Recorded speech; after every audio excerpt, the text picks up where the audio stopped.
Bem, mais um momento de português e dessa vez a gente vai falar sobre a escrita e a oralidade. Bem, o ponto de partida para pensar esse assunto é que a oralidade e a escrita, elas são as dimensões em que se organiza a linguagem verbal. A linguagem verbal, como já vimos, é a linguagem que se organiza por meio de palavras.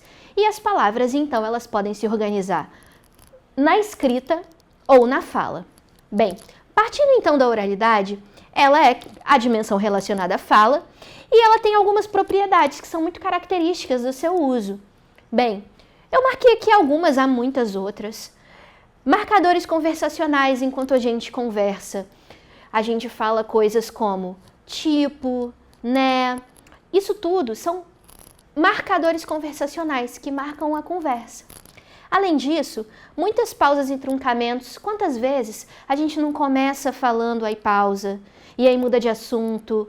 Isso acontece porque a linguagem ela é dinâmica e instantânea. A gente vai processando o que a gente fala à medida em que a gente vai falando. Então, isso muitas vezes precisa de reformulações, porque não há planejamento prévio como na escrita. Além disso, a gente usa tópicos com muito mais frequência. Tópicos são estruturas em que a gente introduz o tema.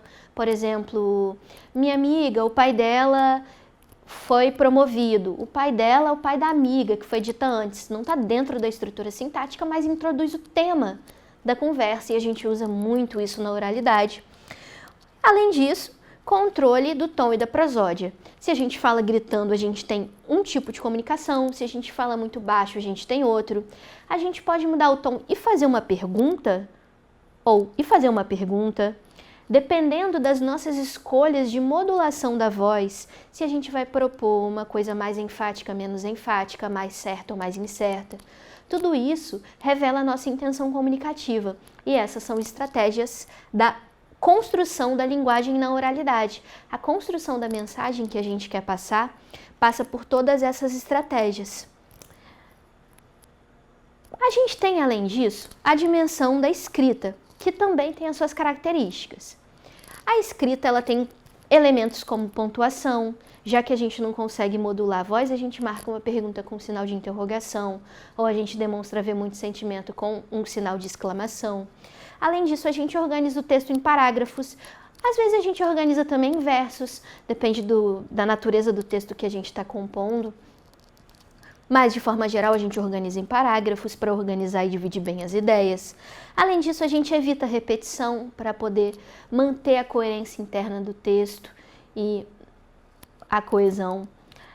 Então, a linguagem escrita, diferente da oral, ela é feita de forma mais solitária. Ela não é feita no momento da comunicação em si. Ela é escrita para que depois um leitor venha consumir aquele texto. E é por isso que sua escrita é muito mais planejada, de forma geral, do que na oralidade. Bem, trouxe alguns pontos para a gente discutir o impacto social de todas essas questões. Primeira coisa, existe na nossa sociedade a ideia de supremacia da escrita, como se a escrita fosse o lugar em que as regras gramaticais fossem perfeitamente aplicadas, seguissem uma norma padrão, ao passo que a fala fosse o lugar da desorganização, onde não há regra, em que não há nenhum tipo de estrutura, e isso é uma falácia completa. Existem pesquisadores que estudam mecanismos de oralidade e outros pesquisam mecanismos de escrita, mas fato é, todos eles são linguagem humana perfeitamente organizada dentro das suas próprias lógicas e estruturas. Então, existem muitos textos que são escritos que não representam esse padrão de linguagem. Por exemplo, quando a gente se comunica por WhatsApp, a gente não se importa muito com as regras gramaticais.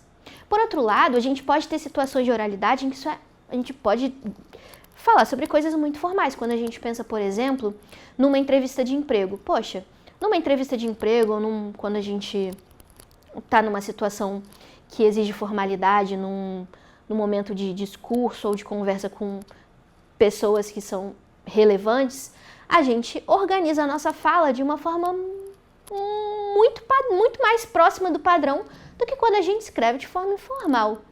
Então, a supremacia da escrita ela é só uma falácia. É claro que a gente pode ter escritas mais padrões, escritas menos que respeitam menos o padrão. e isso serve também para a oralidade, mas de forma geral, ambas são igualmente sistematizadas e são igualmente mecanismos linguísticos processados pelo nosso cérebro, com o mesmo requinte neurológico que a gente precisa para uma, a gente precisa para outra. Além disso, muitas vezes a gente não consegue definir exatamente se o gênero é escrito ou se o gênero é oral. Elas podem se dividir num contínuo. Existem gêneros que têm propriedades da escrita, mas também têm propriedades da fala. Um exemplo deles é quando a gente pensa em jornais televisivos. Quando a gente está assistindo jornais televisivos, em especial aqueles que passam à noite, que são nacionais, poxa, é claro que eles são orais, você vê os jornalistas se comunicando de forma oral. Por outro lado, muitas vezes aquele texto está pronto, ou aquele texto foi muito ensaiado. Então, essa oralidade ela vai adquirindo características da escrita. E o mesmo serve para o contrário. Muitas vezes a gente está lendo e ao longo do texto a gente vê características de oralidade. Então, muitas vezes a gente não vai conseguir dizer ou marcar o texto com rótulo de oralidade ou marcar o texto com rótulo de escrita.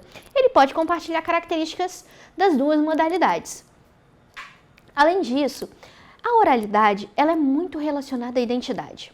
A forma como a gente fala e se comunica, ela revela muito sobre nós, sobre de onde nós somos, pode revelar sobre a nossa classe social, sobre as profissões que nós escolhemos.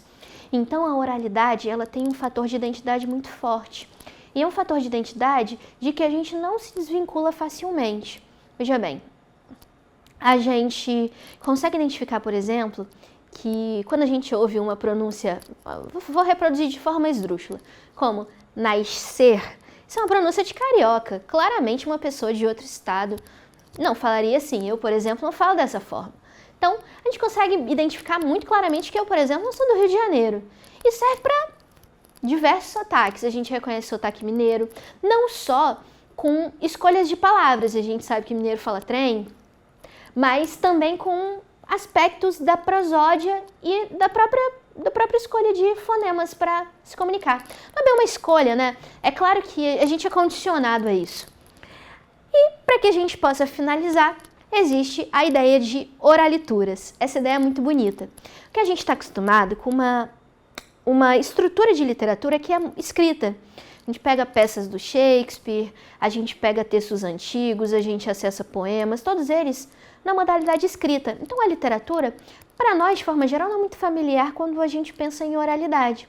Mas fato é, aqui no Brasil a gente é um país muito miscigenado. Esse registro escrito de textos é uma influência fortemente europeia na nossa sociedade, mas a gente tem influências de outras sociedades, que não necessariamente eram ágrafas, mas poderiam também ser, como algumas sociedades indígenas, sociedades que eram africanas e foram trazidas pelas pessoas escravizadas para o Brasil. E daí a gente também tem literaturas que são orais. A gente pode construir literatura de forma oral. E essa literatura de forma oral, tal qual a gente viu essas diferenças de característica, ela também vai ter algumas diferenças para a literatura escrita, mas a literatura ela também existe nos momentos de contação de histórias, de recitação de poemas, ou de forma mais contemporânea, em batalha de rima, por que não? Então, a literatura está presente em diversos aspectos da sociedade. É legal essa ideia de oralitura porque ela aproxima a literatura da gente. A gente está acostumado com diversas manifestações literárias que são orais e a gente quase não reconhece como literatura porque ela não está escrita. Mas também existem literaturas orais, são as oralituras. Então, por hoje encerramos o assunto.